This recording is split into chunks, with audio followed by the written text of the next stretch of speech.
റമദാൻ 9. കപടന്റെ ദുർഗതി. മുനാഫിഖ് എന്നാൽ കപടവിശ്വാസി എന്നാണ് വിവക്ഷ. കപടന്റെ ഗതി ദയനീയമാണെന്നാണ് പ്രാമാണിക വിശകലനം. പുണ്യങ്ങൾ പൂത്തുലഞ്ഞാടുന്ന റമദാനിൽ പോലും അവന് സ്വീകാര്യത കിട്ടുന്നതല്ല. അനസ് ബിൻ മാലിക് ഉദ്ധരിക്കുന്നു, ഒരിക്കൽ തിരുനബി ചോദിച്ചു, സ്വഹാബ, എന്താണ് നിങ്ങൾ ആഗമിക്കാനിരിക്കുന്നതെന്ന് അറിയുമോ? എന്തിനെയാണ് നിങ്ങൾ അഭിമുഖീകരിക്കാൻ പോകുന്നതെന്ന് നിശ്ചയമുണ്ടോ? 3 തവണ തങ്ങൾ ഇത് പറഞ്ഞപ്പോൾ ഉമർ ചോദിച്ചു, വല്ല വഹിയും വരുന്നോ നബിയെ?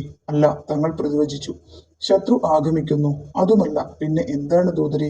തീർച്ച, റമദാനിന്റെ പ്രഥമ ദിവസം ഈ കിബിലക്കാർക്ക് മുഴുവൻ അള്ളാഹു മാപ്പു നൽകുന്നതാണ്. തിരുനബി കിബില ചൂണ്ടിയാണ് പറഞ്ഞത്. ഒരു വ്യക്തി ഇതു കേട്ട് തലകുലുക്കി കൊള്ളാം കൊള്ളാം എന്ന് പറഞ്ഞു. അത് ശ്രദ്ധയിൽ പതിഞ്ഞ പുണ്യന് ദൂതർ ചോദിച്ചു, എന്താ നിന്റെ മനസ്സിൽ വല്ല സങ്കോചവുമുണ്ടോ? ഇല്ല, ഞാൻ മുനാഫിക്കിന്റെ ഗതിയോർത്തു പോയതാണ് നബിയെ.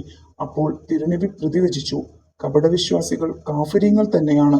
കാഫിര്യങ്ങൾക്ക് ഇക്കാര്യത്തിൽ ഒന്നുമേ അവകാശപ്പെടാനില്ല. കപടത അഴിഞ്ഞാടുന്ന കാലമാണിത്. ബിദ്അത്തിലൂടെ അതിലേക്ക് പാലം പണിയപ്പെടുന്നു. ബിദ്അത്തിനെ പറ്റി പണ്ഡിതർ പറഞ്ഞിരിക്കുന്നത് തന്നെ അൽ ബിദ്അത്തു ശറക്കു ഷിർക്കി എന്നാണ്. പുത്തൻ വാദം ബഹുദൈവ വാദത്തിന്റെ കെണിവല തന്നെ.